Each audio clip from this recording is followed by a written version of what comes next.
They say the brain functions quicker while it's falling, as if the sudden explosion of kinetic energy forces the mental faculties to accelerate until the perception of the exterior world goes into slow motion.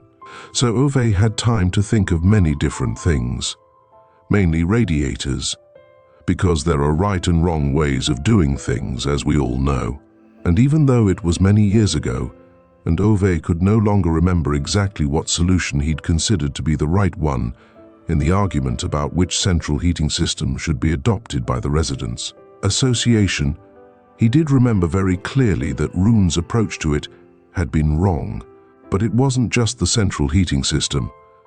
Rune and Ove had known one another for almost 40 years, and they had been at loggerheads for at least 37 of them. Ove could not, in all honesty, remember how it all started. It wasn't the sort of dispute where you did remember. It was more an argument where the little disagreements had ended up so entangled that every new word was treacherously booby-trapped. And in the end, it wasn't possible to open one's mouth at all without setting off at least 4 unexploded mines from earlier conflicts. It was the sort of argument that had just run and run and run, until one day it just ran out. It wasn't really about cars, properly speaking, but Ove drove a Saab after all, and Rune drove a Volvo. Anyone could have seen it wouldn't work out in the long run. In the beginning, though, they had been friends, or at least friends to the extent that men like Ove and Rune were capable of being friends, mostly for the sake of their wives, obviously. All 4 of them had moved into the area at the same time, and Sonia and Anita became instant best friends, as only women married to men like Ove and Rune can be. Ove recalled that he had at least not disliked Rune in those early years as far as he could remember. They were the ones who set up the Residents' Association, Ove as chairman and Rune as assistant chairman. They had stuck together when the council wanted to cut down the forest behind Ove's and Rune's houses in order to build even more houses. Of course, the council claimed that those construction plans had been there for years before Rune and Ove moved into their houses, but one did not get far with Rune and Ove using that sort of argumentation. "It's war, you bastards," Rune had roared at them down the telephone line, and it truly was. Endless appeals and writs and petitions and letters to newspapers. A year and a half later, the council gave up and started building somewhere else instead. That evening, Rune and Ove had drunk a glass of whiskey each on Rune's patio. They didn't seem overly happy about winning, their wives pointed out. Both men were rather disappointed that the council had given up so quickly.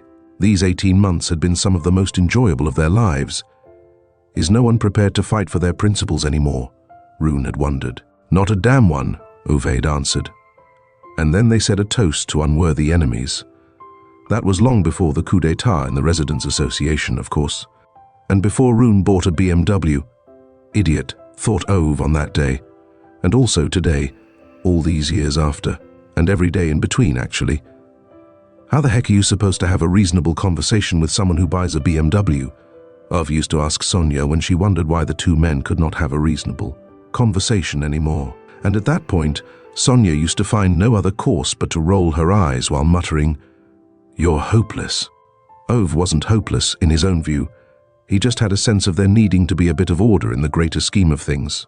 He felt one should not go through life as if everything was exchangeable, as if loyalty was worthless. Nowadays, people change their stuff so often that any expertise in how to make things last was becoming superfluous. Quality. No one cared about that anymore. Not Rune or the other neighbors, and not those managers in the place where Ove worked. Now everything had to be computerized, as if one couldn't build a house until some consultant in a too-small shirt figured out how to open a laptop. As if that was how they built the Colosseum and the pyramids of Giza. Christ, they'd managed to build the Eiffel Tower in 1889, but nowadays one couldn't come up with the bloody drawings for a 1-story house without taking a break for someone to run off and recharge their cell phone. This was a world where one became outdated before one's time was up. An entire country standing up and applauding the fact that no one was capable of doing anything properly anymore. The unreserved celebration of mediocrity. No one could change tires, install a dimmer switch, lay some tiles, plaster a wall, file their own taxes. These were all forms of knowledge that had lost their relevance, and the sorts of things Ove had once spoken of with Rune. And then Rune went and bought a BMW. Was a person hopeless because he believed there should be some limits? Ove didn't think so. And yes, he didn't exactly remember how that argument with Rune had started. But it had continued. It had been about radiators and central heating systems and parking slots and trees that had to be felled, and snow clearance and lawn mowers and rat poison in Rune's pond. For more than 35 years they had paced about on their identical patios behind their identical houses, while throwing meaningful glares over the fence. And then one day about a year ago it all came to an end. Rune became ill, never came out of the house anymore. Ove didn't even know if he still had the BMW, and there was a part of him that missed that bloody old sod. So, as they say, the brain functions quicker when it's falling, like thinking thousands of thoughts in a fraction of a second. In other words, Ove has a good deal of time to think after he's kicked the stool over and fallen and landed on the floor with a lot of angry thrashing.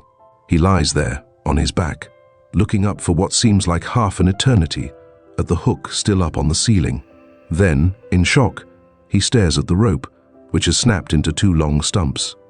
This society thinks of, can't they even manufacture rope anymore? He swears profusely while he furiously tries to untangle his legs. How can one fail to manufacture rope, for Christ's sake? How can you get rope wrong?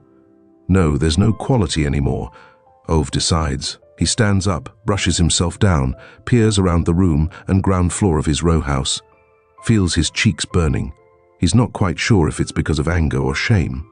He looks at the window and the drawn curtains, as if concerned that someone may have seen him. Isn't that bloody typical, he thinks. You can't even kill yourself in a sensible way anymore. He picks up the snapped rope and throws it in the kitchen wastebasket, folds up the plastic sheeting and puts it in the IKEA bags, puts back the hammer action drill and the drill bits in their cases, then goes out and puts everything back in the shed. He stands out there for a few minutes and thinks about how Sonia always used to nag at him to tidy the place up. He always refused, knowing that any new space would immediately be an excuse to go out and buy more useless stuff with which to fill it. And now, it's too late for tidying, he confirms. Now there's no longer anyone who wants to go out and buy useless stuff. Now the tidying would just result in a lot of empty gaps. And Ove hates empty gaps. He goes to the workbench, picks up an adjustable wrench and a little plastic watering can. He walks out, locks the shed, and tugs at the door handle 3 times. Then goes down the little pathway between the houses, turns off by the last mailbox, and rings a doorbell. Anita opens the door. Ove looks at her without a word, sees Rune sitting there in his wheelchair, vacantly staring out of the window.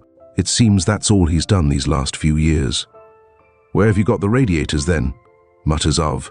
Anita smiles a surprised little smile and nods with equally mixed eagerness and confusion. "Oh, Ove, that's dreadfully kind of you. If it's not too much true." Ove steps into the hall without letting her finish what she's saying or removing his shoes. Yeah, this crappy day is already ruined anyway.